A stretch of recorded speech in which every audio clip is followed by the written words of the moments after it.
मौलाना साहब जो YouTube channel ज़रूर subscribe कंदा। अच्छा ॾिसो, जेकॾहिं हाणे शुगर इहा यकीनी हले थी ऐं हिन जी ख़बर पवंदी हाणे इहा मुंहिंजी शुगर जेको आहे कॾहिं बि निकिरंदी मूंखां न, ऐं जॾहिं बि मां रोज़ो रखंदुमि त मूंसां इहा ई हालति पेश ईंदी, तबियत मुंहिंजी इंतिहाई ख़राबु थींदी ऐं मुंहिंजी तबियत यानी मौत जो कारण थींदी।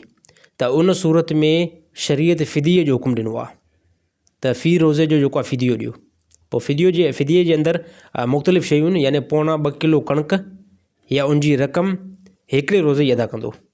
उहो बंदो जंहिंखे मर्ज़ु आहे ऐं जंहिंखे बीमारी आहे, उहा बीमारी उनजी उमेदु अॻिते न हुजेसि त मां सही थींदुमि। काफ़ी शुगर वारा उहे यानी कंट्रोल में शुगर न ईंदी आहे, कहिड़ो बि तव्हां इलाजु करायो उहो शुगर जेको कंट्रोल में न ईंदी आहे। पर जेकॾहिं अगरि कंहिंखे एतमाद आहे मुंहिंजी शुगर जेको कंट्रोल में अची वेंदी, फ़िलहालु जेको मां रोज़ा नथो रखे सघां, छॾे का मरीज़ आहे न त रमज़ान में इजाज़त आहे रोज़ा न रखे। बाक़ी इन खां बाद में अॻिते जेको मां सही थी वेंदुमि ऐं मुंहिंजी तबियत ठीकु थी वेंदी त पोइ फ़िदियो न ॾिनो वेंदो। पोइ हुकुम इहो तव्हां रोज़ा जेको रखो जंहिं टाइम तव्हां सही थियो था। जो बंदो पाण ॾिसे त यार वाक़ई इहो जेको मुंहिंजो ॾाॾो आहे या मुंहिंजी ॾाॾी आहे, हाणे अॻिते जेके चांस आहिनि इहे सिहतमंद थी वञनि ऐं रोज़ा रखे सघनि।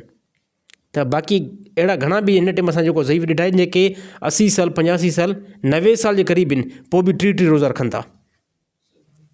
अहिड़ा आहिनि हिन टाइम। बाक़ी इहो हुकुम जेको न लॻाए पोइ जेकॾहिं अगरि ईअं असां इजाज़त ॾियूं था न यार जेको पढ़ो आहे उहो रोज़ो न रखे उन में फ़िदियो ॾिए, त हे जेको हे वॾो डैमेज पहुचंदो।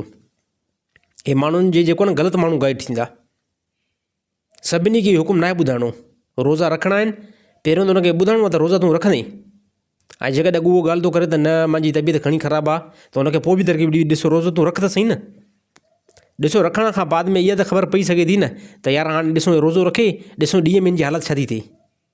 अगरि ॾींहं में हालति बिल्कुलु सही रखे त पोइ त रोज़ा रखे न, पर जेकॾहिं ॾींहं में हिनजी हालति बिगड़जी वई आहे त बि त इस्लाम इजाज़त ॾिनी न हाणे रोज़ो फ़ासिद करे भले पंहिंजो रोज़ो भञे पंहिंजो।